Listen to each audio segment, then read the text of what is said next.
Merci beaucoup d'être si nombreux. Excusez-nous de vous avoir invités dans les catacombes du bâtiment. Et comme ça, c'est l'occasion de découvrir les conditions de travail réelles.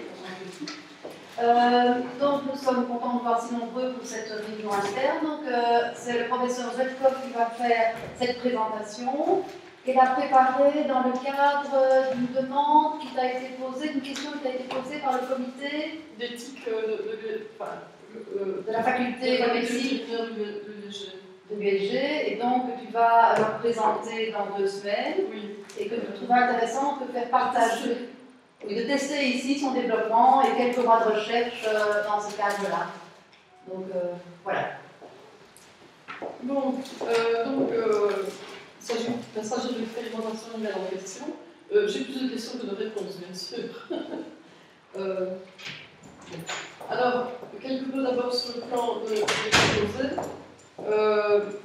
Ça vous situer comment on est arrivé à un conflit qu'on peut appeler destructeur ou bloqué éventuellement.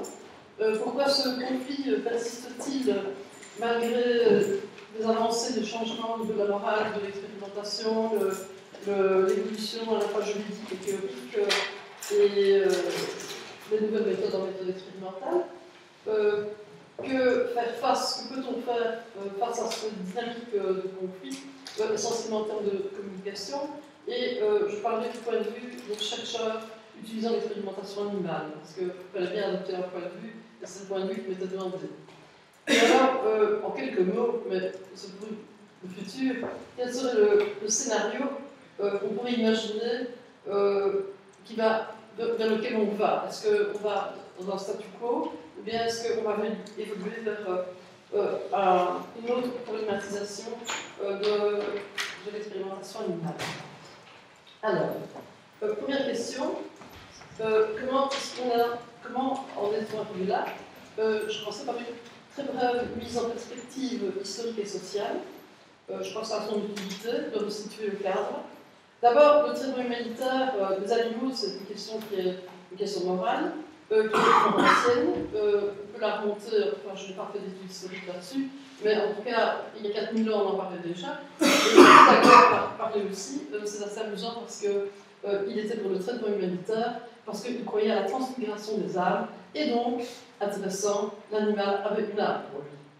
Alors, donc, ce qui se passe, c'est que l'expérimentation animale est tout d'un coup remise en cause de façon très bruyante dans les années 70, et ça dure toujours.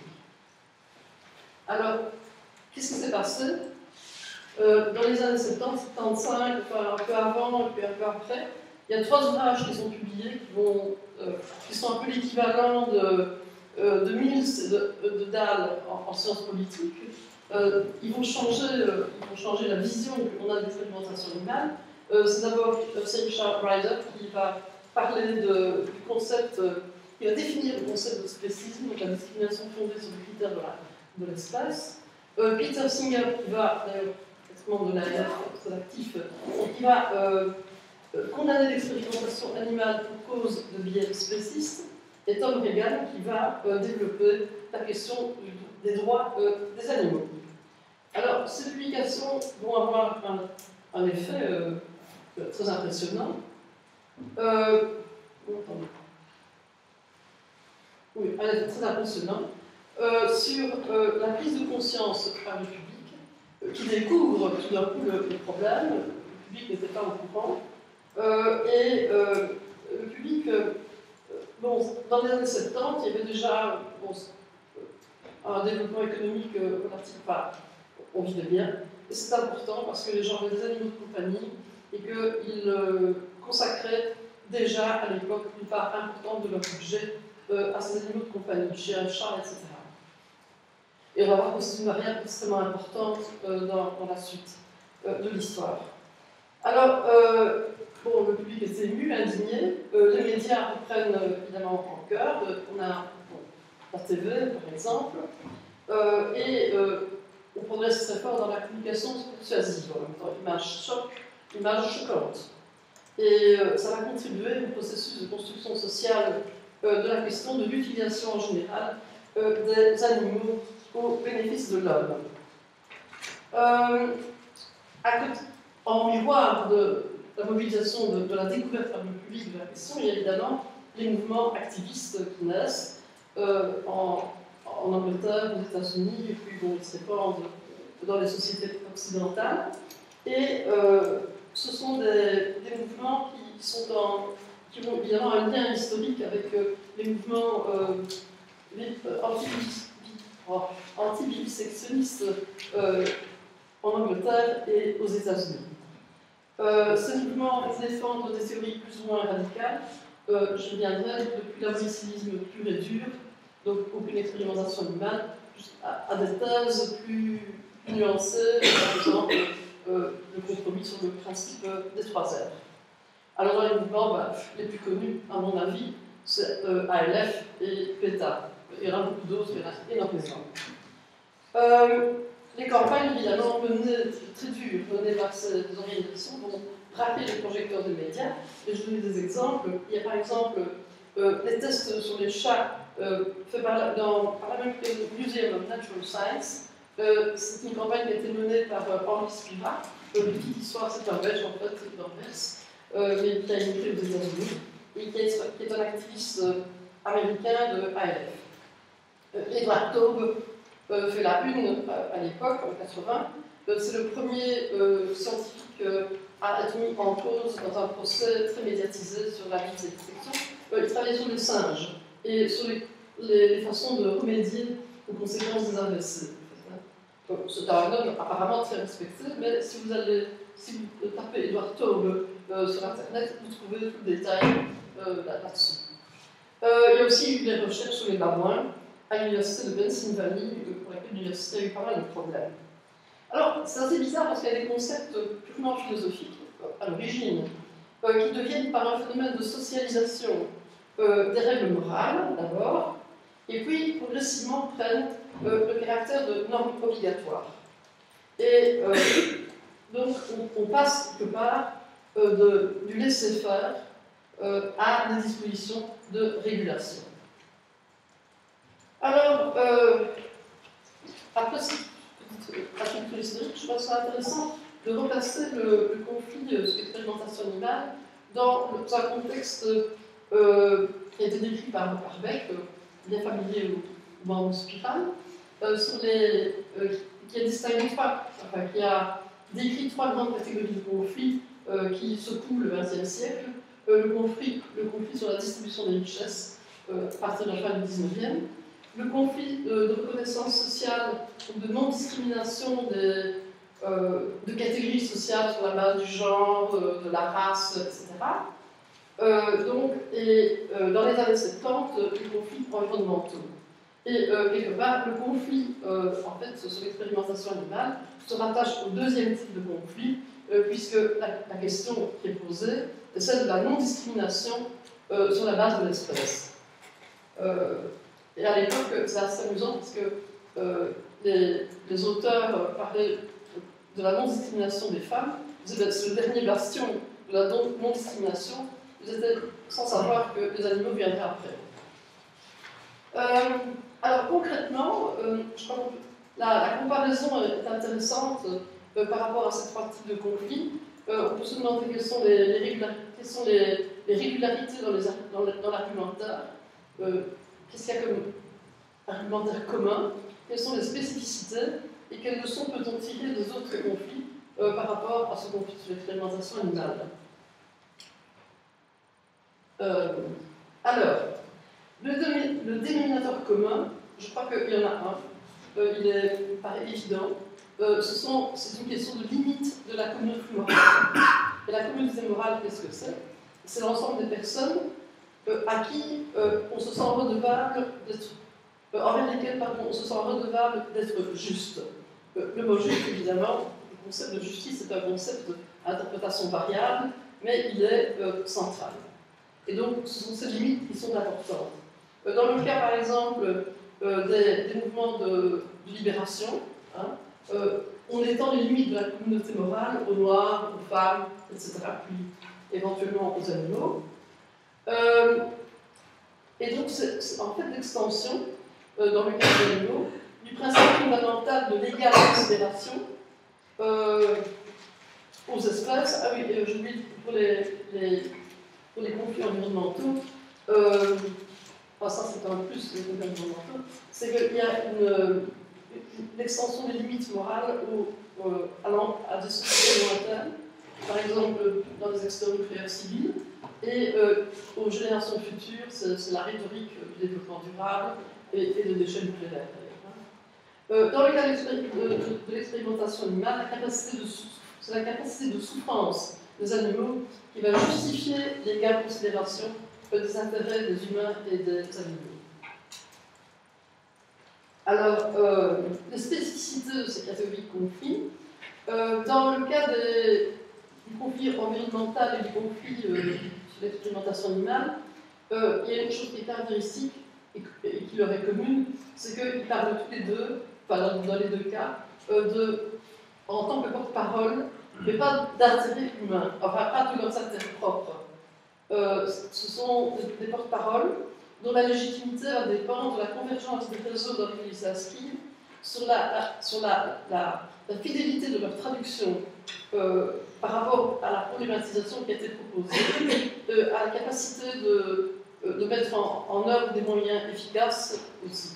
Et c'est une des raisons peut-être pour lesquelles, quand on regarde les débats sur l'expérimentation animale, notamment chez les activistes de la cause animale, on s'aperçoit qu'il y a beaucoup de débats sur la raison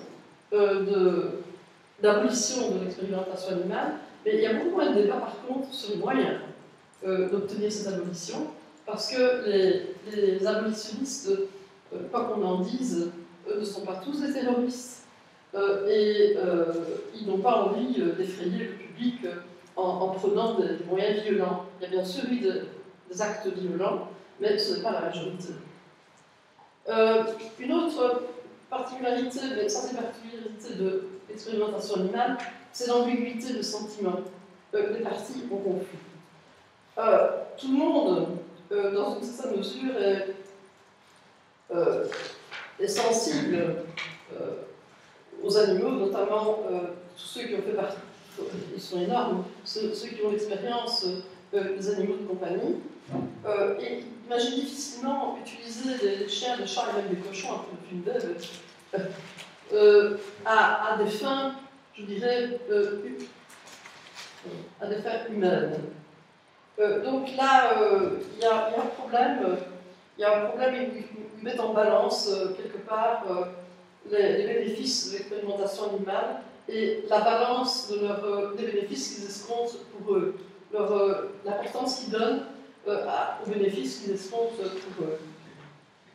C'est ainsi qu'on voit que le public acceptera beaucoup difficilement les expérimentations sur chiens, chats et animaux de compagnie, dans l'intérêt pour eux que dans l'intérêt de la santé de ces espèces, encore que ce soit relativement mitigé. Par contre, ils ont un très profond malaise par rapport à l'utilisation de ces animaux, de ces espèces-là, par rapport, d'une manière générale, peut-être d'autres espèces, dans le domaine de la psychologie qui est à l'époque behavioriste, et par rapport notamment aux cosmétiques. Il y a vraiment un rejet par rapport à ça. Alors, quelles sont les leçons à tirer des réponses à ces conflits? Bon, d'une manière générale, les réponses sont une régulation normative, maintenant, et toutes sortes de dispositifs juridiques, économiques, politiques, sociaux, etc. Bon, j'en passe des meilleurs, je ne vais pas m'attarder sur l'institutionnel. Alors, en ce qui concerne les conflits de connaissances sociales, on s'aperçoit quand même que les pratiques ne suivent pas. Il y a des conflits sociaux sur la distribution des richesses. Il y a donc un déficit d'intériorisation du référentiel égalitaire, si on sait ce qu'on entend par égalité. Il y a une mise en place de dispositifs de correction, je pense par exemple de discrimination positive, ou le centre, par exemple le centre pour l'égalité des hommes et des femmes, en Belgique. Mais, quelque part, le politiquement correct exclut, tout au moins dans le discours, toute discrimination qui fait référence à des catégories de personnes. Et je crois qu'en soi, c'est un signe quand même relativement encourageant. En ce qui concerne les conflits environnementaux, là aussi on a une régulation normative, une sorte de dispositif, un droit de l'environnement qui est exponentiel. Mais on a aussi deux autres outils fort intéressants et fort pas évidents à appliquer, qui sont le principe de précaution et le fameux référentiel du développement durable, qui est intéressant, je le cite parce qu'il est intéressant dans le cadre du scénario du futur pour l'utilisation de l'animal par l'homme, notamment par rapport à toute la question de la souffrance animale et de l'élevage industriel.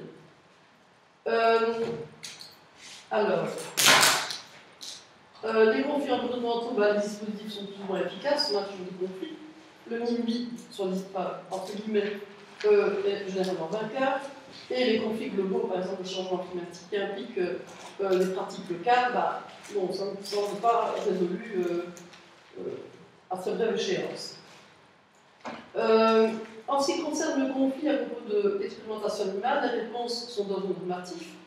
À différents niveaux de compétences, on ne peut pas développer ça, notamment au niveau européen, il y a les directives en 86, en 2010, il y a une directive cosmétique, il y a l'approche REACH aussi, qui est très importante en ce qui concerne l'expérimentation animale. Il y a aussi au niveau, tout ça est intégré dans les législations nationales, et il y a aussi des régulations beaucoup plus locales, par exemple un comité d'éthique à l'ULG.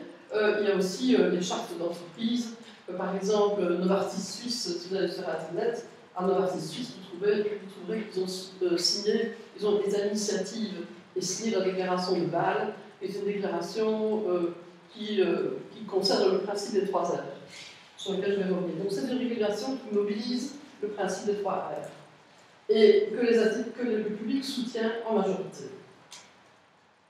Alors, le principe des 3 R, parce qu'on en parle tout le temps, pour ceux qui ne sont pas dans le domaine, je voudrais quand même préciser, c'est replacement, donc remplacer les animaux par d'autres objets d'expérimentation, par exemple des cellules, ou les méthodes computationnelles, la bioinformatique a de beaux jours devant elle. Le problème, il y a des problèmes dans ce replacement. Refinement, donc réduction de la souffrance, c'est peut-être le plus facile, entre guillemets. Il y a toutes sortes de débats sur le seuil de la souffrance, etc. Donc c'est très complexe. Et la réduction du nombre d'animaux utilisés, c'est-à-dire qu'il faut obtenir autant d'informations avec moins d'animaux ou plus d'informations avec le même nombre d'animaux. On donne le choix entre deux options. Alors, en ce qui concerne le public, son attitude évolue. En fait, il est placé devant des situations relativement différentes. C'est que dans les années 70, le rapport est négatif entre les bénéfices des recherches réalisées essentiellement en psychologie behaviorale, et franchement, le public ne voit pas très bien l'intérêt de ces recherches pour lui, et le coût énorme à l'époque de l'expérimentation animale. Aujourd'hui, le rapport est beaucoup plus favorable aux expérimentateurs dans la mesure où les bénéfices escomptés d'après les publications médicales, etc., ils sont beaucoup plus tangibles, beaucoup plus proches et très importants. Je pense par exemple à la maladie d'Alzheimer.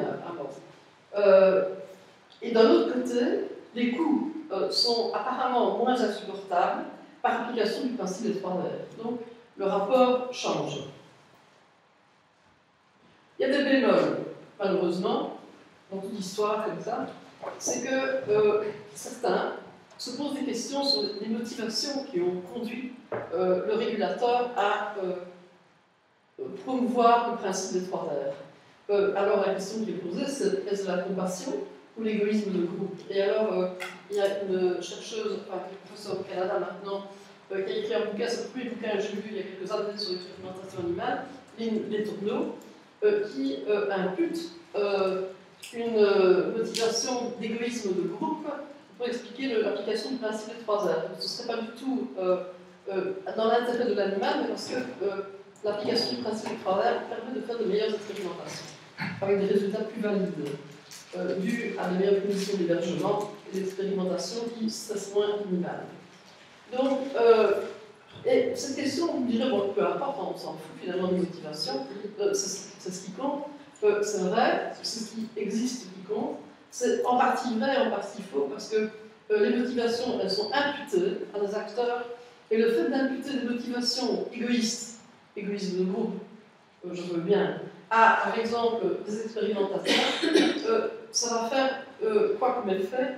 Eh bien, ça va marquer le fait qu'ils n'ont pas de co-orientation avec les défenseurs de la cause animale, et ils vont perdre toute crédibilité pour manque de co-orientation, de similarité avec les expérimentateurs animaux. Donc, en termes de communication, c'est très important. Deuxième bémol, l'approche Reach, évidemment. Là, il y a un fondement très paradoxal. Les gens veulent de moins en moins de risques, mais ils aiment les animaux, mais comment concilier les deux? Et là, il y a un problème avec le nombre exponentiel de rongeurs qui vont être utilisés pour l'approche Reach. Et alors, troisième bémol, c'est que, bon, c'est une ancienne bien connue, le public a un peu plus de doutes sur la science, c'est infaillible, c'est aussi vertueuse qu'il n'y paraît. Donc, il y a une certaine méfiance qui peut naître, et donc, du coup, par conséquent, on peut se poser la question de l'utilisation des résultats, de la fabrication des résultats et de l'utilisation des résultats. C'est important pour le climat. Alors, c'est un conflit qui persiste, oui. Il y a un double constat, il n'y a pas de référentiel commun. Impossible. Et les chances de co-construction d'un tel référentiel sont nulles parce que abolitionnistes purs et durs et expérimentateurs purs et durs ne pourront jamais s'entendre. Ils ne s'entendent pas, ils ont des valeurs totalement différentes. Enfin, il y a un éventail très large de positions, mais il n'empêche que bon, c'est pas commensurable. Alors, pour voir pourquoi ce conflit persiste, c'est intéressant de faire référence à la théorie des conflits et aux conflits environnementaux aussi. Que nous dit la théorie des conflits? Bon, on parle de conflits mixtes et destructeurs. C'est quoi un conflit mixte? Un conflit qui porte sur des faits, des controverses, des acteurs et des valeurs. Alors les faits, par exemple, en expérimentation animale, quelles sont les capacités cognitives et sensitives des animaux? C'est une question qui a été très controversée, qui est probablement toujours, mais qui paradoxalement a exigé des expériences sur les animaux pour qu'on puisse y répondre. C'est aussi une question, une controverse sur la question de la validité des résultats, parce que ces résultats sont aussi valides qu'on l'imagine. Les acteurs, chercheurs, activistes, régulateurs, bon, c'est la question de la confiance ou de la méfiance par rapport à eux, par rapport à leur application, par exemple, du principe des 3 R, ou de leur motivation. La confiance et la méfiance sont importantes, parce que la confiance, on la perd très facilement, un mensonge suffit, une image suffit, et la confiance se reconstruit très difficilement. Alors j'ai un exemple, si vous allez sur Internet, je suis tombée dessus par hasard, ce Covance États-Unis, c'est une multinationale qui fabrique, je ne sais pas trop bien quoi, mais qui fait de l'expérimentation animale sur les singes. Alors là, vous voyez des images absolument horribles qui ont été donc filmées par un activiste de PETA qui s'est fait passer pour un technicien animalier pendant 1 an. Et les images sont, je dois dire, vraiment choquantes. Et donc, vous voyez ça, et vous voyez à côté Novartis avec sa déclaration de Bâle. Je me suis dit, tiens, au fond, si Covance, en 2004, c'est en 2004 que ça se passe, n'applique absolument pas, donc ils ont été condamnés par ils ont eu par retour de bâton de chaise de la part de l'USDA aux États-Unis. Mais Covance, fait ça, pourquoi est-ce que Novartis fait autre chose? Donc, c'est un climat de méfiance qui est instauré. Et ça, c'est vraiment très, très important. Alors, il y a un conflit sur les valeurs qui est que les valeurs ne sont pas négociables. Alors, le conflit mixte, c'est souvent destructeur. Pourquoi? Parce que c'est un conflit qui va finalement traverser différentes sphères, techniques, sociales, morales, économiques, enfin bon, toutes les sphères possibles et imaginables. Économique, par exemple, un des arguments des expérimentateurs, c'est de dire que oui, si on interdit, si on abolit l'expérimentation animale chez nous, ben, on va exporter l'expérimentation dans des pays où les animaux seront encore moins bien traités, et outre la perte d'emploi. Donc ça fait deux facteurs, deux impacts très négatifs. Voilà un exemple. Alors il y a une multiplication des acteurs qui se produisent, qui sont concernés, et donc un risque accru de position tout à fait inconciliable. Et c'est un processus circulaire qui va aller en s'amplifiant et en s'irréversibilisant. Alors, pour comprendre la dynamique critique, les dimensions critiques du conflit destructeur, il y a trois dimensions. L'objet du conflit, un conflit qui porte sur des principes est beaucoup difficile à résoudre, sur des valeurs non négociables. Dans le cas de l'expérimentation animale, les partisans de l'expérimentation des thèses conséquentialistes, ce qui intéresse, utilitaristes, avec une nuance, certains sont des utilitaristes de la règle, c'est-à-dire que le conséquentialisme dit quoi? Ben, ce sont les conséquences des actes qui comptent, et seules les conséquences. Les utilitaristes de la règle disent oui, ce sont les conséquences des actes pour le bien de la majorité, mais avec un filtre, c'est la règle morale. On ne peut pas faire n'importe quoi. Les bénéfices peuvent être moindres si la règle morale doit être appliquée, à cause d'une règle morale qui est appliquée. Et c'est ce point de vue-là, d'ailleurs, que le point de vue des welfaristes, ceux qui sont partisans du bien-être animal, ce sont des utilitaristes de la règle. Par exemple, Isabelle de Fontenay, qui est paru sur un documentaire sur Arte il y a 2 semaines environ. Les adversaires, il y a les abolitionnistes pragmatiques et les radicaux. Les pragmatiques, ce qu'ils disent, écoutez, en attendant, on va appliquer le principe des 3 R, mais dans le but de supprimer, bien sûr, l'expérimentation animale. Et les radicaux, c'est tout, on supprime tout de suite. Le reste n'est que faux semblant. C'est encourager le mouvement. Alors, la taille du conflit, elle est très importante, c'est la différence entre escompté entre la valeur des résultats si on gagne et si on perd. Et cette taille est très importante parce que, pour toutes les parties, parce que les chercheurs ne vont pas perdre. Bon, c'est leur méthode expérimentale. Et pour les activistes, ils ont beaucoup à perdre aussi parce que les activistes se caractérisent par une chose, c'est qu'ils sont très très impliqués dans la cause, et je dirais à la limite que la cause va mobiliser toutes les parties de leur vie. J'en connais, et c'est toute leur façon de vivre, d'agir, tout va être orienté par ça. Alors évidemment, ils ont beaucoup à perdre. C'est le sens de leur vie. Alors, c'est un objet très rigide parce qu'il n'y a pas de substitut, il n'y a pas d'alternative satisfaisante, forcément. Alors, il y a aussi des facteurs qui vont affecter, qui vont rendre le conflit plus destructeur. C'est ce qu'on appelle, par exemple, le modèle de Morton Deutsch, qui montre que les gens ont tendance à se mettre dans des situations sociales qui sont conformes, congruentes avec leurs prédispositions, ce qu'ils pensent, etc. Les gens vont se fréquenter entre eux, par exemple. Moi, je fais partie d'une association qui défend les galgos. Je ne fréquente pratiquement que des gens qui défendent les galgos. Et on voit bien cette dynamique de polarisation, parce qu'à partir de la défense d'une race de chiens, de maltraitance, eh bien, les gens en arrivent à être végétaliens. Et c'est par progression successive. C'est un phénomène très intéressant, cette polarisation.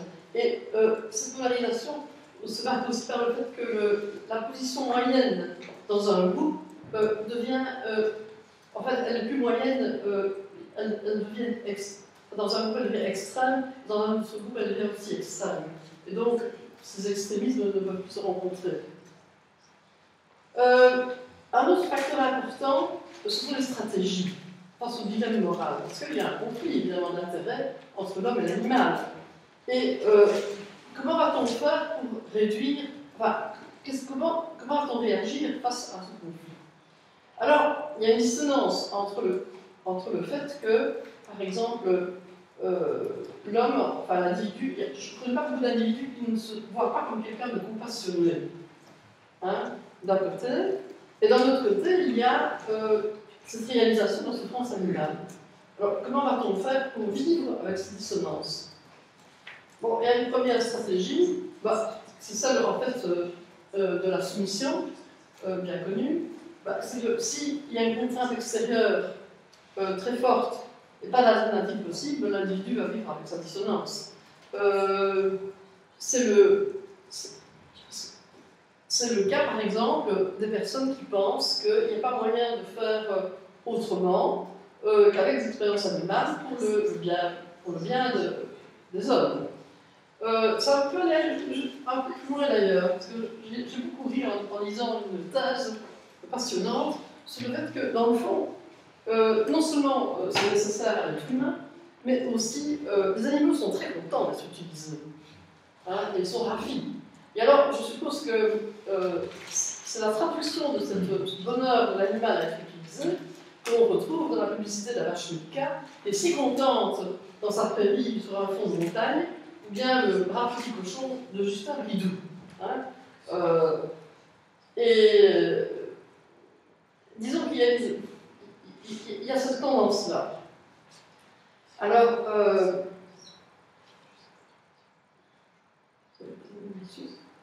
donc, contraste extérieur à l'individu. Donc, l'individu ne peut pas faire autrement, donc il accepte de vivre avec cette dissonance. Il peut aussi adopter, et c'est très fréquemment le cas, c'est mon cas par exemple, certainement, c'est la stratégie de l'évitement. Comment? Ben, en bloquant l'information. Je vais entendre et voir ce que j'ai envie de voir et entendre. Phénomène bien connu, et qui est possible quand on a une faible application personnelle. Il y a aussi la technique dans l'euphémisation. Par exemple, les Anglais distinguent pig and pork. Ben oui, ça paraît bête, mais c'est très symbolique. Il y a aussi l'exemple des fermes modèles. On va visiter des fermes modèles qui n'ont rien à voir avec la réalité de l'élevage industriel. Je parle des enfants, je reviendrai sur la question des enfants parce qu'elle est importante. Ceci dit, il y a beaucoup d'enfants qui n'ont aucune idée de la façon dont on produit du lait, et je me suis d'ailleurs posé beaucoup de questions sur les vaches laitières aussi, à l'occasion de cette présentation. Il faut qu'elles aient des veaux. Bon, il y a aussi une minimisation de sa propre utilisation. Ben, écoutez, moi je ne me vaccine pas, bien sûr, bon, donc je n'ai pas besoin, je ne me sens pas responsable, hein, je suis contre les vaccins, je ne vais jamais chez le médecin, etc. Et il y a aussi minimisation de la souffrance animale sur le modèle de Descartes. Donc, il y a ça. Alors, il y a aussi l'individu qui ne supporte pas la dissonance. Alors là, il peut y avoir deux stratégies. La stratégie du compromis, donc c'est le principe des 3 R, et une stratégie d'accommodation où il se soucie beaucoup des autres, en l'occurrence de l'animal, des espèces animales, et peu de soi, c'est la stratégie des abolitionnistes radicaux. Alors, troisième facteur, le contexte socio-culturel, grande question. Il y a des tonnes de livres là-dessus. Qu'est-ce qui distingue l'animal? Et s'il y a une distinction à faire, selon quels critères? Alors, deux critères sont très importants dans les conflits. C'est la capacité, le jugement quant à la capacité de souffrir, j'en ai déjà parlé. Ça existe. Un peu moins les chercheurs pour des raisons qui peuvent justifier, mais ça existe en tout cas le public.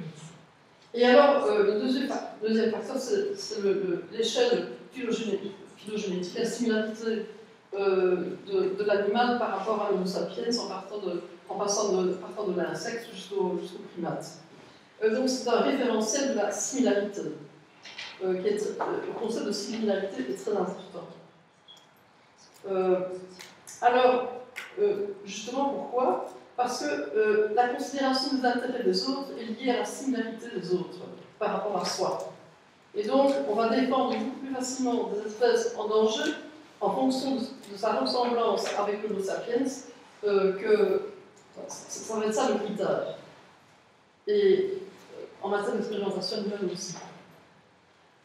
Alors, en conclusion à cette partie, à cette question, après, et je dirais grâce aussi à 30 années d'activisme pour la cause de l'animal, il y a la construction d'un référentiel de 3 R qui est dominant chez les scientifiques, largement, une partie du public suit, 40 à 50% environ, ça dépend des sondages, une polarisation progressive de l'attitude des activistes avec un rejet de toute utilisation de l'animal et des produits dérivés, et des opinions très fortes dans les deux groupes, avec une implication personnelle énorme et un sentiment d'appartenance au groupe.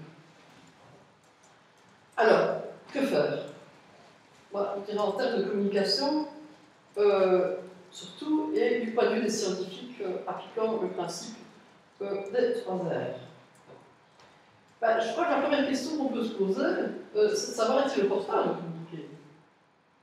Parce que là, il y a 2 options. Ou bien on adopte le statu quo, ce qu'on fait maintenant, c'est-à-dire une information minimale, une information réactive, pas de communication interactive, et un message rationnel. Par exemple, un classique de la communication, le pourcentage énorme de prix Nobel en médecine qui ont utilisé l'expérimentation animale pour leur recherche. Alors, de l'autre côté, l'autre option, c'est une politique de communication proactive. Et je dirais que la question, c'est un choix à faire. La première question, c'est de se demander est-ce que le statu quo est envisageable. Je crois que là, pour répondre à cette question, il y a un prérequis. Il faut comparer les gains et les pertes pondérés par un facteur de risque d'incertitude quant aux effets de la communication dans les 2 cas, et évaluer au cas par cas, donc avec prise en compte bien sûr du contexte de la communication. Alors, cette communication concerne bien sûr en premier lieu le public. Pas seulement, mais bon, j'ai privilégié le public ici. Je crois que c'est un acteur essentiel parce que dans le public d'aujourd'hui, vous allez peut-être retrouver les militants de demain. Donc, c'est intéressant de connaître l'opinion publique, et évidemment, il y a eu énormément de sondages qui ont été faits, et ils sont tous relativement rassurants, entre guillemets, je mets des guillemets parce que c'est le point de vue de l'expérimentateur, malgré une communication proactive des activistes. Mais je prends l'exemple de l'Eurobaromètre spécial 340 sur la science et la technologie en 2010. Si mes souvenirs sont bons, 44% des personnes interrogées étaient en faveur de l'expérimentation animale pour des progrès médicaux, patati patata. Sur des espèces sympathiques, chiens, chats, etc. Mais par contre, 66% remonte à 66% pour les autres. Hein. Donc il y avait une différence marquée entre les deux. Mais, bon, l'avantage du statu quo, donc de communiquer aussi peu qu'on communique, enfin, on informe maintenant, c'est bien sûr de commencer à réduire les coûts éventuels d'une politique de communication. Mais ça ne peut se faire que par une mise à l'épreuve des résultats de sondage. Parce que, bon, je ne peux pas revenir sur une présentation méthodologique, mais il y a beaucoup de biais qui peuvent être associés aux résultats de sondage. Et dans le cas de l'Eurobaromètre, par exemple, dont je viens de parler, un biais intéressant, c'est le fait que les questions sont posées dans le cadre d'un questionnement sur la science. Donc, ce qu'il faut, c'est comparer les résultats de sondage uniquement sur le sujet avec d'autres sondages. Or, il y a des études qui ont été faites, mais en gros, on observe une certaine stabilité dans le temps et bon, des résultats entre 40 et 50%. Maintenant, une politique de statu quo, c'est très beau de dire, on peut peut-être le faire, mais il y a des coûts. Et je crois que ces coûts viennent de la rupture d'une rupture technologique et sociale, qui est très importante, les nouveaux médias, Internet, une accessibilité généralisée des web, le succès des réseaux sociaux, des nouveaux médias et une rapidité de la diffusion de l'information absolument sidérante. Et je crois que c'est très important cette partie-là parce que, moi je veux dire que il y a beaucoup d'ouvrages à la faculté de droit sur la question, eh bien j'ai tout trouvé sur Internet.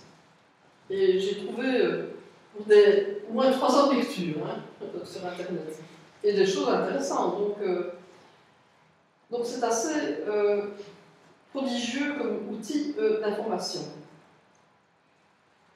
Alors, il y a des facteurs de risque et d'incertitude par rapport aux gains et pertes d'une d'une politique du statu quo.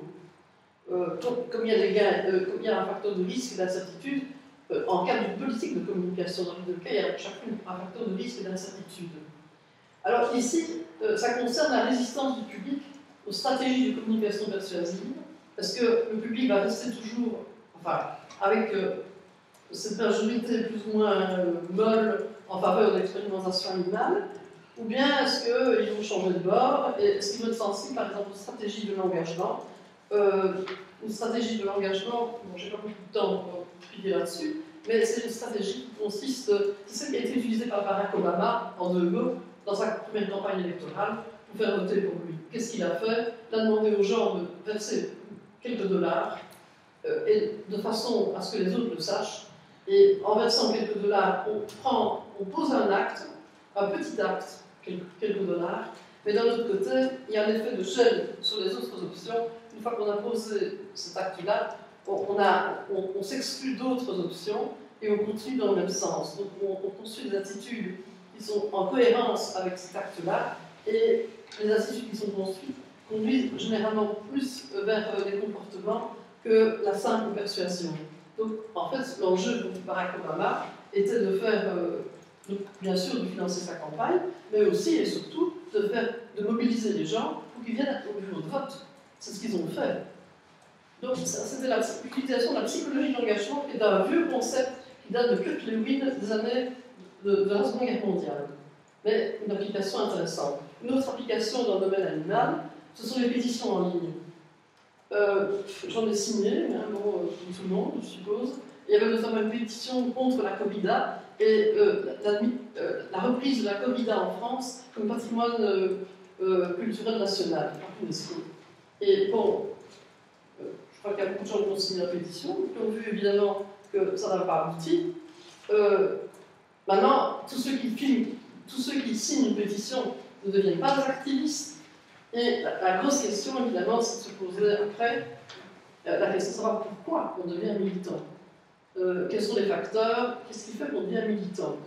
Et là, je crois qu'il faudrait, notamment dans la cause animale, faire des études plus qualitatives. Alors, l'enjeu d'une politique du statu quo, c'est d'obtenir ou de garder une certaine confiance du public. Et comme je l'ai dit, ce n'est pas symétrique. Alors, un autre enjeu qui est très important, c'est le processus de la rumeur. Quand on ne communique pas, quand on informe peu, la nature ayant horreur du vide et des rumeurs. Et le statu quo met en place les conditions du processus rumoral. C'est quoi une rumeur? C'est un nombre d'informations qui est vraie ou fausse, peu importe, on s'en fout. Ce qui est important, c'est que l'émetteur n'est pas identifiable, on ne sait pas qui a lancé la rumeur, et ce qui conclut n'est pas recoupable. On dirait que les journalistes non plus souvent, mais c'est comme ça. Il y a beaucoup de rumeurs qui circulent sur Internet, bien sûr. On va voir le rapport entre les deux. Mais le processus rumoral, ce qui est important, c'est qu'il présuppose un partage de l'information. Si on ne partage pas la rumeur, elle s'éteint, tout simplement. Et d'autre part, elle implique, pour qu'elle soit reprise, une curiosité minimale de la part du sujet. Alors, la rumeur a un impact, bien sûr. C'est qu'elle va créer ou altérer le cadre de référence, et ça va influencer le traitement de l'information subséquente qu'on va recevoir. Et alors, last but not least, elle peut prendre autant de poids dans l'information d'attitude de quelqu'un qu'une information, entre guillemets, avérée. Et alors, il y a rumeur et Internet. La conjonction des deux, la propagation est évidemment favorisée par Internet et les réseaux sociaux. Pourquoi les réseaux sociaux? Parce qu'on est, je pense, en Facebook, on est amis, hein, amis, mais on est plus ou moins proche que par rapport à n'importe quel quidam, peut-être, dans un réseau, quand on peut faire partie d'un réseau sur Facebook. Donc ça, c'est important. Alors, les blogueurs. Je vais voir quelques blogueurs sur Internet. Ce sont des leaders d'opinion, bien sûr. C'est eux qui... ils entraînent l'opinion.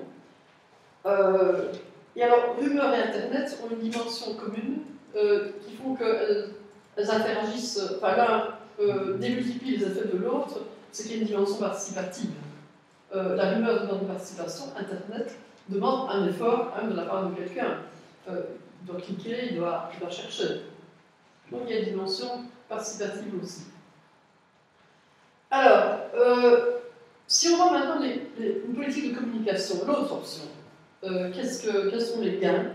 Moi, personnellement, je crois que c'est la condition sine qua non d'un débat public, donc ça doit être contradictoire, pour commencer.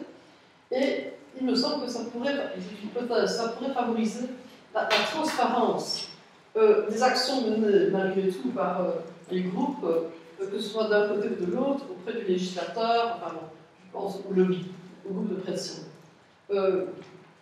Comment évolue par exemple la directive 2010 par rapport à la directive de 1986? Il y a toute une littérature là-dessus.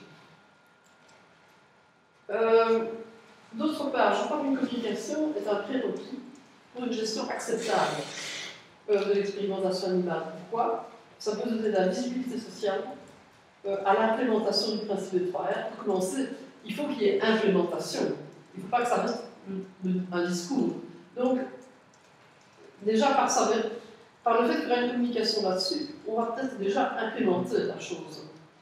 C'est important pour la construction de la confiance.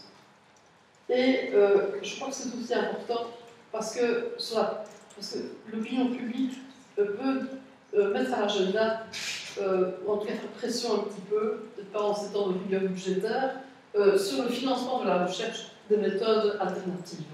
Il faut bien dire, ne sont quand même pas tellement financées.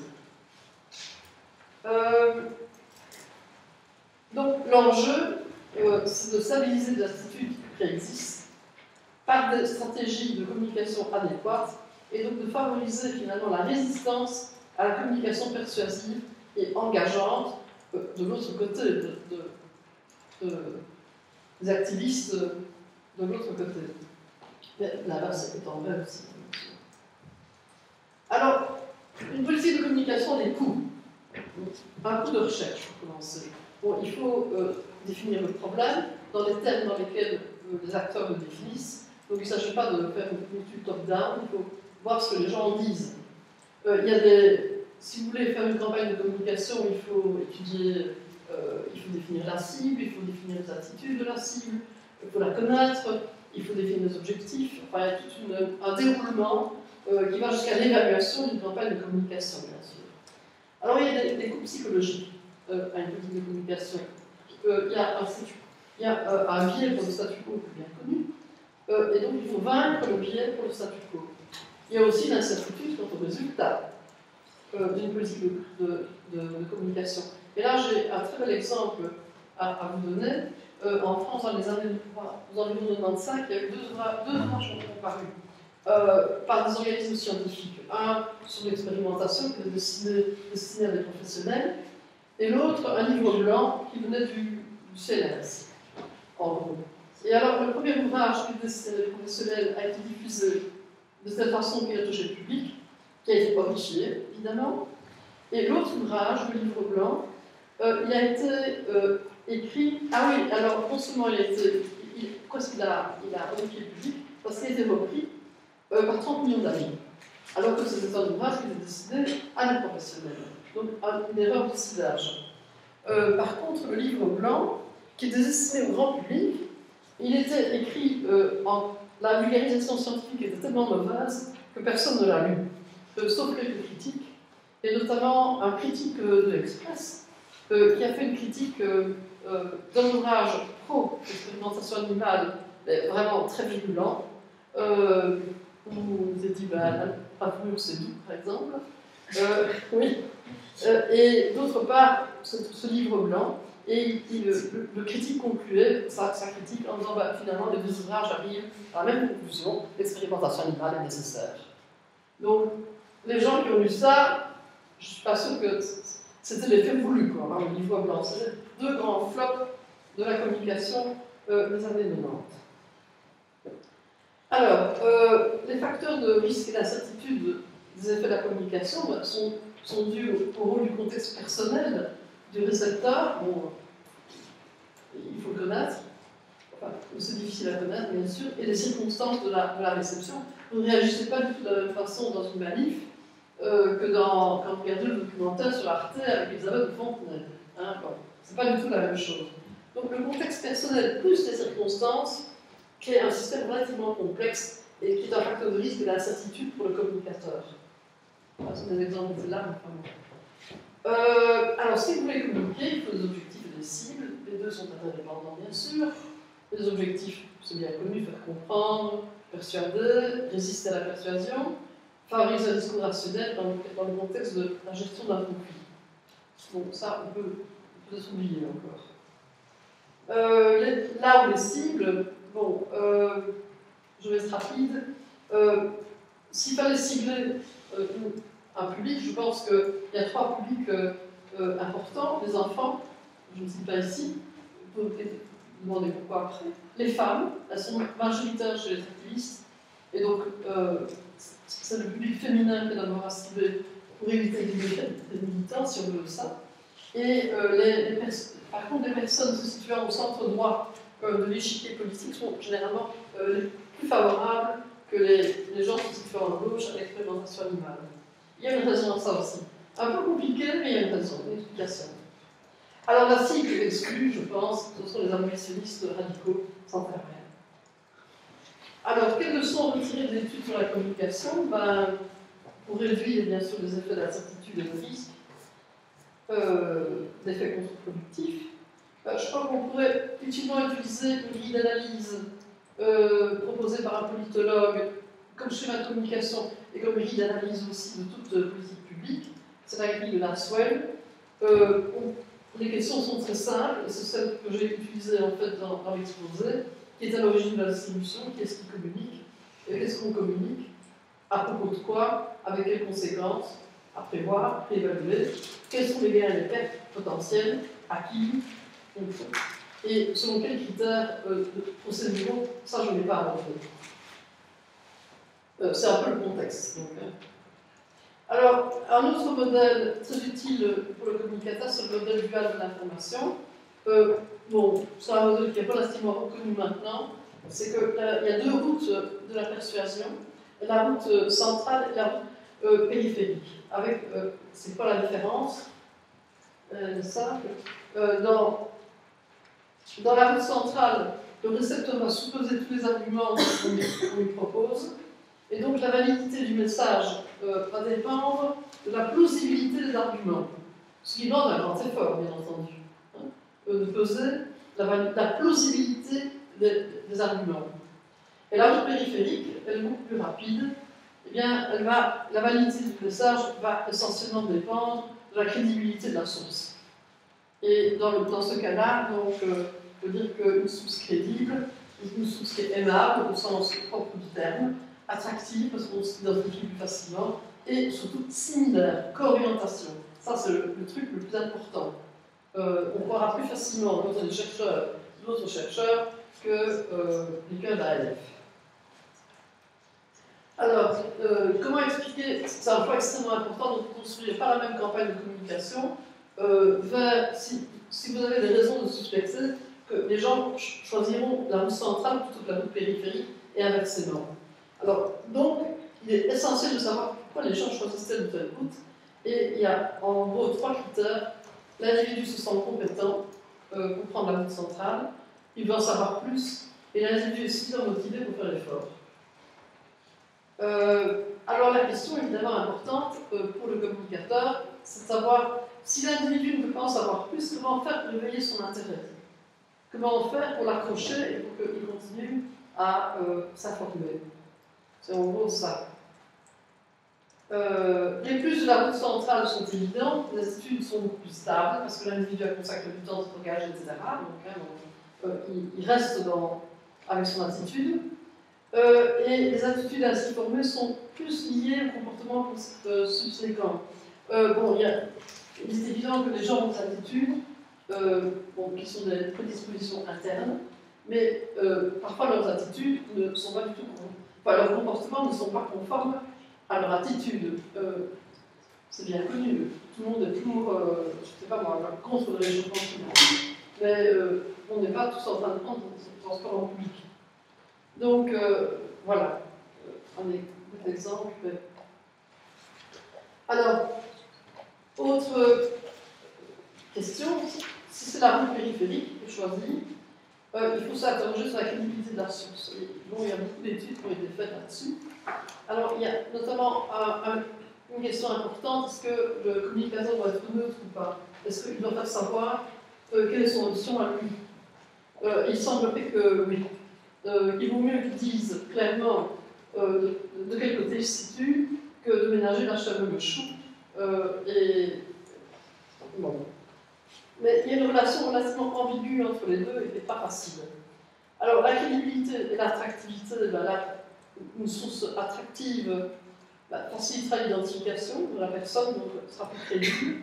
Et alors, l'essentiel, ça c'est dans les conflits environnementaux, on l'a bien vu, notamment le rôle des comités de sécurité et d'hygiène, c'est la similarité, la co-orientation.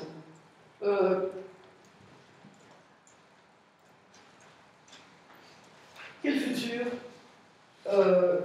d'ici la vie, bien sûr. Bon, simplement pronostiquer sur un conflit qui restera toujours bloqué. Mais ça peut être aussi un conflit qui se déplace vers d'autres sujets, vers d'autres objets plutôt. Par exemple, je pense que l'élevage industriel, ou plus radicalement, la non-utilisation d'animaux des produits dérivés peut faire l'objet d'une cause animale. D'ailleurs, la plupart des gens, je me souviens à la manifestation du 17 septembre qui a eu lieu à Liège, il y avait autant de gens contre la vivisection, entre guillemets, que contre le fait de manger de la viande, des végétariens et des végétaliens. Donc il y avait les deux. Et donc je crois que, en fait, ce qui serait intéressant, c'est d'investiguer le futur possible par un défi, mais qui interrogerait, et c'est possible par Internet, des gens de tous les bords. Parce qu'on ne les oblige pas à se mettre face à face. Mais bon, c'est pas l'éventualité. Voilà. Et je vous remercie.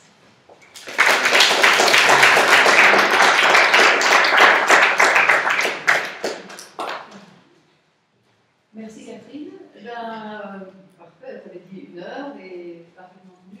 Et donc vous avez tout le temps pour des questions-réponses. Je suis d'accord? Oui, bien sûr. On demande vraiment de vous présenter avant de poser la question, comme ça on sait d'où vous parlez. Je m'appelle Morgane, je suis en Master 1 de neurosciences et d'éthologie. En Master 1 de neurosciences cognitives et d'éthologie. En fait, je voulais savoir si vous pouviez expliquer succinctement pourquoi les personnes situées centre-droite auraient plus tendance, parce que ça m'intrigue. Oui, eh ben, c'est en fait une question de valeurs. En fait, les gens à gauche, il y a une étude qui a été faite sur les valeurs par rapport à sur les attitudes des gens par rapport à l'expérimentation animale et les valeurs qu'ils soutenaient. Et on s'est aperçu par cette étude d'enquête, par questionnaire, par une analyse factorielle, je suppose, que chez les gens du centre de gauche, il y avait la valeur du harm, du dommage qui peut être fait et de la justice sont 2 piliers, et que chez les gens du centre droit, il y a 5 piliers. Il y a le harm, il y a la justice, mais il y a aussi la loyauté, la hiérarchie et la pureté. Et alors, donc du coup, le harm et la justice comptent pour moins forcément dans le centre droit que dans la gauche. Voilà. Étude à répéter, bien sûr. C'est dans un contexte américain, libéraux-conservateurs. Donc il faudrait répéter l'étude, donc c'est peut-être très culturel. Mais, bon. Question.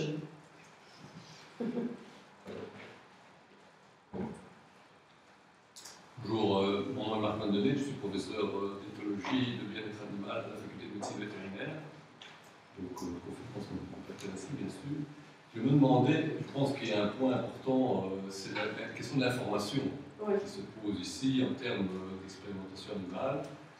On est confronté régulièrement à des manifestations, vous en avez parlé, et je suis membre de la commission d'éthique également ici à l'université. Donc voilà, c'est une question qui se pose. Quand communiquer, comment, et je me rappelle un exemple de communication assez particulière, notamment aux États-Unis, dans le cadre d'un conflit au niveau d'un abattoir, avec un abattage rituel. Et donc, vous avez parlé de méfiance et de confiance, et donc justement, ça m'a rappelé cela. Il y avait une expertise sur place, mais il s'est avéré que tout allait bien quand l'expert venait contrôler, mais dès que l'expert n'était plus là, il y avait de nouveau des problèmes, et notamment donc, des personnes qui venaient filmer, qui mettaient ça sur Internet et qui montraient bien que. Alors là, une des propositions qui avait été évoquée, je pense que ça avait été fait, était de mettre carrément des caméras dans l'abattoir et voilà, que ces caméras filment et ce soit voilà, sur Internet. Oui. Alors moi, je me pose la question de manière générale du traitement de l'information et de dire, est-ce que ce serait une option, à votre avis, envisageable de livrer de l'information brute, notamment sur l'expérimentation animale, au risque d'une mauvaise interprétation par des gens, disons, naïfs, hein, dans le sens du terme, ou alors faut-il interpréter, préinterpréter, donc faire une communication non pas brutale, mais modifiée, disons, un produit fini, passer par une certaine interprétation de gens spécialisés ou qui ont une certaine connaissance, au risque évidemment d'introduire une méfiance. Oui, c'est un dilemme, hein. Oui. C'est pas évident du tout. Personnellement, je pense qu'il faut les deux. Je crois que l'idée de la vidéosurveillance n'est pas une mauvaise idée dans la mesure où ce qui se passe généralement, c'est que vous avez des films qui sont filmés, et puis on extrait une image. Bon, il y a je ne sais plus quel, dans l'exemple que j'ai cité, c'était un technicien animalier avant de PETA qui avait filmé, et on a dit oui, mais le film, ça représentait 1 minute de 60 minutes. Seulement, bon, quelque part, la minute ne justifie. Enfin, les 59 bonnes minutes ne justifient pas la minute. Donc, je crois que les gens qui savent qu'ils sont surveillés par caméra se comporteront, à mon avis, de façon plus correcte, quoi. Donc, il y a un contrôle. Donc, il me semble qu'il faudrait voir les études qui ont été faites sur la vidéosurveillance dans d'autres domaines, de la délinquance, de la civilité, etc., l'impact, en retirer les leçons. Dans quelle mesure est-ce que la vidéosurveillance modifie les comportements des gens qui sont sous surveillance? Je crois quand même que ça pourrait. D'un autre côté, ce serait aussi plus de transparence, d'annoncer une volonté de transparence des laboratoires. Maintenant, le fait de livrer sans explication, je crois qu'il faut expliquer pourquoi on fait des expérimentations aussi. Donc il faut peut-être regarder. Je crois qu'il faut les deux. Mais je crois que l'image que moi j'ai vue avec Covance sont des images horribles. Et elles sont inacceptables. Donc, une fois que vous avez vu ça, vous dites que. Donc, je crois qu'il faut les deux. Mais il faudrait profiter des études multiples, n'est-ce pas, qui ont été faites sur la question dans d'autres domaines. Mais on avait suggéré à Clifton aux États-Unis dans les années 95 qui avait suggéré 10 mesures pour essayer d'apaiser le conflit, et notamment, ça me rappelle une histoire, ouvrir les animaleries notamment. Parce qu'il y a beaucoup de rumeurs qui circulent, vraies ou fausses, sur les conditions d'hébergement aussi, et sur l'expérimentation. Et je me souviens bien qu'à Liège, dans mon souvenir, un premier gros conflit était né justement d'une ouverture, d'une invitation à visiter l'animalerie à la SPA. Et je me souviens que le professeur en retour m'avait dit, c'est comme ça que j'ai été amené à m'intéresser à la question, il avait reçu des menaces de mort, parce qu'il avait refusé de donner un beagle à quelqu'un qui demandait le beagle, qui servait aux transfusions sanguines, qui venait de la SPA. Et donc il a reçu je ne sais pas combien de menaces de mort à la suite de ça. Donc ça a ses dangers aussi. Tout à fait. Non, on se focalise évidemment beaucoup sur les extrêmes, puisqu'ils sont par définition visibles. Oui. Je pense qu'il faudrait également peut-être un peu plus communiquer sur tout ce qui se passe entre ces deux extrêmes. Oui. qui a évolué énormément ces dernières années, aussi bien dans le domaine de l'expérimentation animale que dans le domaine en général de l'utilisation de l'animal par l'homme. On a parlé de l'élevage industriel, c'est quelque chose qui, en termes de bien-être animal, il y a beaucoup de choses qui évoluent également. Oui, mais parlons bien. Je vous laisse cette appréciation-là. Personnellement, je pense que ça évolue en tout cas, et parfois en bien, dans certains cas.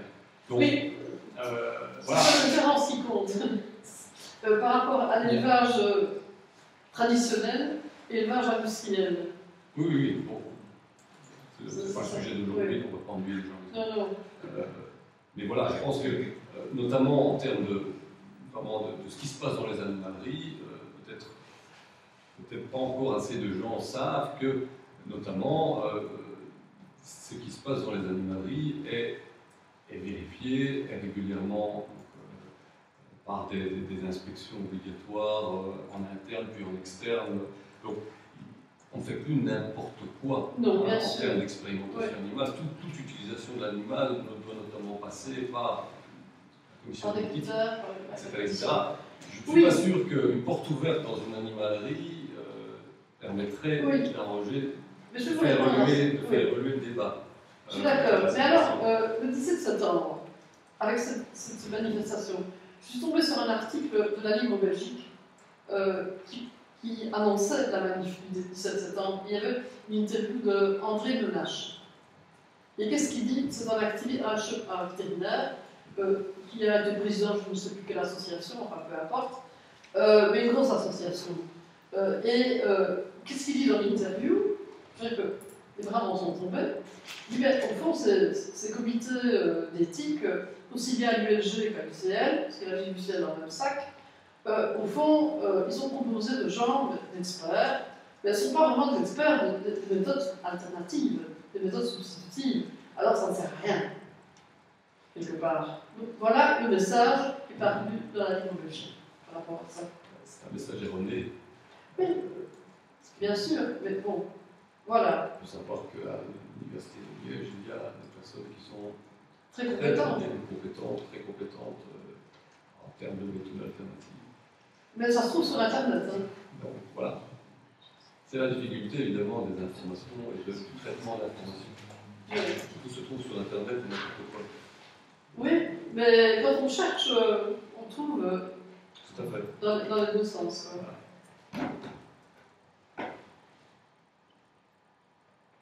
Moi j'avais des questions. Oui, donc Adélie Blavier, moi je suis professeure de déontologie en psycho. Donc moi j'avais une question par rapport toujours en termes de communication. Enfin, vous n'avez pas abordé le thème des enfants, je voudrais vous savoir. Est-ce que, parce que voilà, on parle d'activistes à l'âge adulte, on a peut-être aussi les adolescents qui peuvent être. Est-ce que vous pensez qu'il y a des choses qui peuvent être faites chez les plus jeunes? Parce que bon, voilà, les enfants représentent beaucoup de choses à tout niveau, hein, ils ont des formations. Et est-ce que vous pensez qu'ils pourraient être sensibilisés à la question sans non plus être évidemment sensibilisés dans un sens ou dans un autre? Hein? Oui, je ne sais pas ce que... je crois que c'est extrêmement important parce que les enfants sont les amis de demain, pour commencer. Les enfants, avec le développement, il y a une étude qui a été très intéressante qui a été faite sur la courbe de Kuznets, on appelle ça. C'est un économiste qui a étudié le rapport entre le développement économique et le développement du bien-être animal. Et on voit que c'est une courbe en nu, enfin, peu importe, mais il montre la relation entre les deux. Et il part du postulat, c'est une étude qui date de 2004-2005, dans ce genre-là, avant la crise financière, et il part du postulat d'un développement économique en croissance, optimiste. Et alors, il dit, ce qui va se passer, c'est que les gens vont devenir de plus en plus riches, et comme déjà maintenant, on consacre un budget, pas du budget familial aux animaux, cette part va augmenter, et donc les pets sont de plus en plus importants. Et donc, ce sont les enfants qui sont touchés par ça. Donc, il y a une attitude qui est formée dans l'enfance par rapport aux animaux de compagnie. Alors, donc, c'est une cible tout à fait privilégiée dans le sens du bien-être animal. Et alors, moi, je faisais une réflexion, c'est que j'ai dit à des amis qui font partie de militants de la cause animale, mais je vais au jardin zoologique avec les petits-enfants. Comment? Quelle horreur! Et je me dis que tout d'un coup, c'est vrai, dans le fond, même à Planckendal, qui est l'institution universitaire, etc., il n'y a pas grand-chose, sauf pour les cigognes, pour justifier la présence des animaux dans le parc, dans le jardin zoologique. Et là, par exemple, ça peut être, c'est l'occasion où l'enfant rentre en contact avec des animaux, dans un très bon cadre et tout, mais on ne lui explique pas pourquoi les animaux sont là, à quoi ça sert. Et donc, je crois qu'il y a des occasions de communication qui sont tout à fait neutres, enfin, relativement neutres dans une certaine mesure, mais qui pourraient être données. Dans un sens, je dirais plutôt apaisant, quand même. Voilà, ça c'est une observation pour les enfants. Mais je crois que c'est une cible, vraiment c'est la cible principale. Et les femmes. Mais les femmes, c'est bien connu, sont aussi plus sensibles au risque. Hein. Il y a de la littérature là-dessus, sur la sensibilité des femmes à l'expérimentation animale, au risque, etc. Apparemment, on a entendu ça, c'est culturel, ça, en fait, la protection, enfin bon. Mais c'est pas grand. Donc, il y aurait un travail à faire au niveau du public là-dessus. Mais je crois que les jardins zoologiques, c'est vraiment une question. Et les cirques. Et les manèges de poney aussi, à la foire. Et oui. Tout ça a été repris par ses amis. En fait, je fais tout ça. Quelle horreur. Je dis, mais dans le fond, c'est vrai. Et en plus, bien sûr, manger de la viande. Je veux dire que je n'en suis pas sortie de quelques mois de lecture, ni dans un sens ni dans l'autre, mais j'ai failli devenir végétarienne aujourd'hui. Et je crois que la grosse question, ça va être l'élevage industriel. Parce que les gens sont même sans. En fait, c'est pas du tout par le biais de discuter avec quelqu'un qui organise les journées sans viande. Et le succès de l'organisation à Gand, de cette journée sans viande, ne vient pas de la question de la souffrance animale, mais la question de la santé de l'homme. C'est une préoccupation pour soi, et puis accessoirement pour la souffrance animale. Mais ça va être un passage de l'un à l'autre. On évolue vers un concept qu'on appelle One Health, médecin, vétérinaire, toute autre personne active, disons, dans le cadre de l'utilisation de l'animal par l'homme. Je pense que c'est un concept extrêmement intéressant. Oui. On y rajoute la santé de l'environnement. Oui. Plutôt que de se préoccuper uniquement de la santé de l'homme en étant à côté Bien de sûr, la santé oui. animale, puisque tout ça est lié. Et ça fait évoluer les choses. Parler de l'élevage industriel, il y a déjà beaucoup de choses qui se font. Hein. Ça fait déjà évoluer les choses. Mais en dehors de considérations parfois radicales, du genre quelle horreur, comme vous dites, je pense qu'en allant au-delà de ça, on découvre que beaucoup de choses se font dans la réflexion, plutôt que de supprimer blanc ou noir, oui ou non, abolition, végétarisme, tout ça, ce sont des positions assez extrêmes. Entre les deux se trouve toute une gamme de positions moins extrêmes, peut-être moins visibles. Oui, certainement moins visibles. Moins médiatisées, hein, bien sûr, oui. Mais très très présentes dans notre société, je pense. Oui. Mais par exemple, une belle information comme celle de savoir quand on achète des œufs, il faut regarder s'il y a un 0 sur l'œuf, d'abord.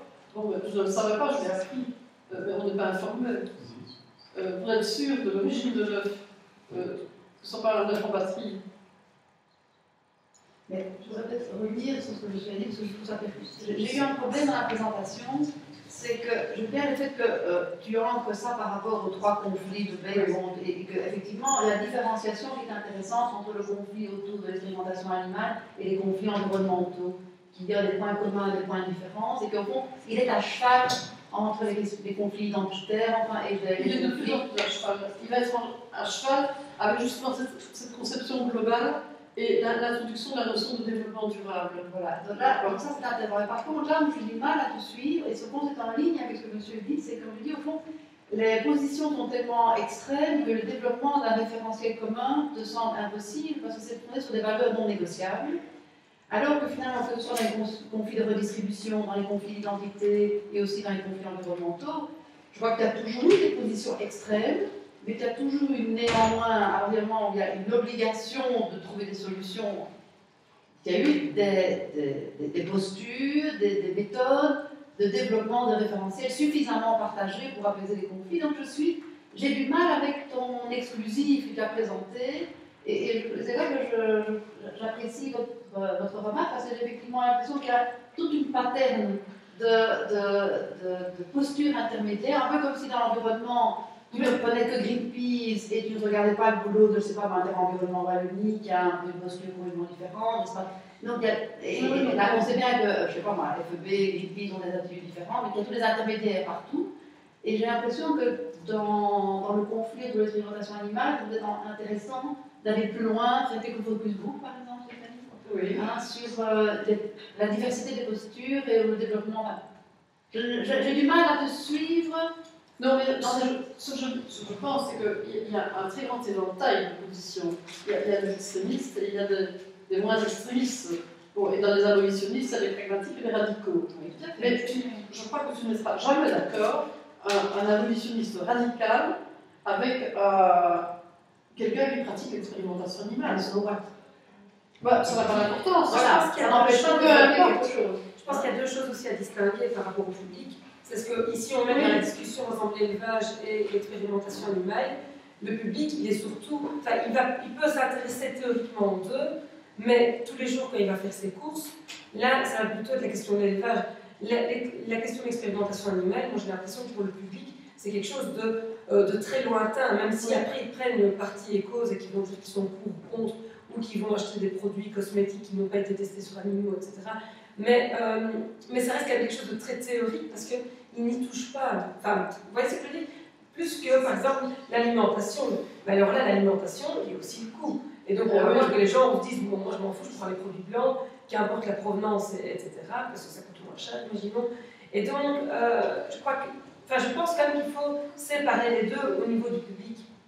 Ah oui, c'est parce pas... que, oui, je crois que... Et je pense qu'au niveau pour les chercheurs aussi, il ne faut pas que les chercheurs soient mis dans le même panier, entre guillemets, que toutes les questions d'élevage, où là, en effet, au niveau des comités éthiques, il existe déjà beaucoup de choses qui sont mises en place. Au niveau de l'élevage? Non, au niveau des comités éthiques aussi. Oui. Maintenant, toutes les recherches passent par des comités éthiques, avec des règles assez strictes. Ben, tout à fait. Mais je pense quand même qu'en termes sur l'expérimentation animale, il ne va pas y avoir d'accord de tout. Je dirais à la limite, peu importe. Si le public ne bascule pas d'un coup du côté des abolitionnistes radicaux, ben, je dirais, c'est un problème il n'y a pas de consensus, il y a un conflit. Ça ne porte pas à conséquence sur le plan pratique. Dans la mesure où, quand même, ils ne sont pas si extrémistes au point de vue action, qu'on veut bien le faire. Mais d'un autre côté, je pense que la question de l'utilisation de l'animal va déborder l'argent de l'expérimentation animale. On va dans le sens. Et ça va déborder aussi la question de la souffrance animale, que ça va déborder sur la question du développement durable. Et donc, c'est quelque chose. Mais quand ça devient plus global, aussi, on se sent un peu impuissant par rapport à ce qu'on peut faire. Je crois qu'il y a aussi une raison pour laquelle ça peut déborder sur la question de l'élevage, c'est que les gens qui sont hostiles, enfin qui veulent protéger l'animal, peuvent facilement se dire tiens, je ne vais plus manger de viande. Empêcher l'expérimentation animale, c'est pas très bien comment il le ferait. Bon. Donc, c'est quelque chose qui est dans notre compétence. Et donc, je crois que ce discours-là a plus de chances de prendre de l'importance dans l'avenir que le discours sur l'expérimentation animale. Tout à fait, c'est ça ce que je dis, c'est vraiment quelque chose qui ne les préoccupe pas. Ils sont impuissants aussi par rapport à ça. Qu'est-ce qu'ils peuvent faire? Aller vers une manif de 2 heures On mangera plus de viande, vous dites la même chose pour les questions environnementales. Les gens utilisent quand même toujours leur voiture. Ils ne disent pas je ne vais plus Non, il y a la raison économique. Voilà. Jouer. Donc, Donc, il y a encore une question, Mais moi j'ai l'impression que c'est plutôt l'inverse. Vu que l'élevage, on a une influence directe, c'est-à-dire que si clairement ils voulaient condamner ça, on devient tous végétariens. Les gens prennent moins de position là-dessus parce que ça entraînerait des prises de décision directes. On peut agir si plus personne ne mange de viande, il n'y aura plus d'élevage. Alors que l'expérimentation animale, c'est très facile de chez moi de me dire moi je suis contre, puisque je ne le fais pas, je ne suis pas chercheuse. Si on marquait sur tous les médicaments qu'on consomme a été testé sur un animal, puisque c'est le cas, et qu'on disait voilà, si vous êtes contre l'expérimentation animale, il n'y a plus de il n'y a plus tout ça, peut-être que les gens, là tout de suite, il y en a peut-être plus pour l'expérimentation animale. Si on va demander à des gens atteints de cancer, on leur dit voilà, je vais contre ou pour, je ne suis pas sûre qu'ils aient le même avis que la personne en bonne santé qui continue à manger la viande et qui par contre condamne qu'on teste des médicaments sur le chat ou le chien. Mais ça soulève une autre question que je n'ai pas abordée ici, qui est la question de l'expérimentation humaine. Parce que les abolitionnistes radicaux, je l'ai mis dans un stade, je mis tous entre tous les hommes, la différence des capacités cognitives et sensorielles par rapport à tous les hommes, c'est qu'ils vont jusqu'à ne pas admettre, en fait c'est un raisonnement par l'absurde, ils n'admettent pas l'expérimentation animale, mais ils disent, au fond, vous ne pourriez pas accepter, vous ne pouvez pas accepter l'expérimentation animale parce que vous n'accepteriez pas pour l'humain, dans des conditions très strictes, même dans des conditions très strictes, un humain décérébré et un bébé de moins de 6 mois, qui n'a pas de cerveau, qui je ne sais pas quoi, et qui n'a surtout pas de parents. La question des parents est très importante, parce que les motifs jouent avec les parents. Et donc, c'est un raisonnement, si vous n'acceptez pas dans ces conditions-là, donc vous ne pouvez pas l'accepter pour l'expérimentation animale. C'est vicieux, hein? Mais bon, enfin, c'est un raisonnement par l'absurde. Alors, je ne sais pas si vous inversez les choses. Dans chose qu'on peut condamner l'expérimentation animale, la personne lambda qui n'est pas chercheur n'a aucune influence là-dessus, on peut signer. On peut signer une pétition et contre, mais je veux dire, on n'est pas confronté à ça tous les jours, alors que manger de la viande, si. Donc c'est beaucoup plus il y a délicat. pas des boycotts de produits. Il y a des boycotts, hein. Pour les cosmétiques, c'est encore facile parce Ça qu'on marche. en a besoin. Ça marche pas, ça marche pas. Mais... Pour les cosmétiques, ça. Il y a la directive quand même qui. Ah oui, non. Il y a une directive. Donc ça a fonctionné. Maintenant, le problème, c'est qu'il faut bien expérimenter sur quelque chose. Donc ça pose la question de l'expérimentation humaine. Inévitablement, ou ça pose la question, qui est encore peut-être plus délicate, en tout cas pour les abolitionnistes, de l'exportation de l'expérimentation dans des pays tiers, quoi, où la législation est moins contraignante, quoi. Donc, vaste question. Mais je pense que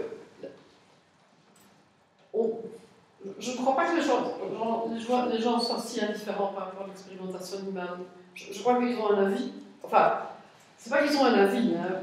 Je fais l'introspection, je suis très concernée par l'expérimentation animale, mais finalement, je n'en sors pas avec un avis tranché dans un sens ou dans l'autre. Et je crois qu'il y a beaucoup de gens comme ça qui sont là dans une gestion d'un dilemme, d'une certaine façon, en évitant la question. Mais elle se pose quand même, et je crois qu'on peut sensible à la cause animale et être dans une stratégie d'évitement. Parce qu'en plus, l'expérimentation animale a eu une très mauvaise publicité pendant un temps, qui fait que maintenant, certains animaux de la bouche sont bien mieux traités que les animaux qui sont mis à mort dans des abattoirs rituels. C'est une question qui va venir, hein, je crois. Là, c'est voilà. Mais oui. Je trouve que, a bénéficié entre guillemets d'une mauvaise publicité dans le sens où c'est vraiment les tortures et tout. Alors, au contraire, c'est très réglementé et dans beaucoup de pays, c'est fait dans des conditions respectables. Il y en a qui continueraient à Jérémy, s'il n'y a pas de questions qui vous brûlent les lèvres. Hein, vous en avez à 3 ici. Donc, merci beaucoup, vous êtes nombreux.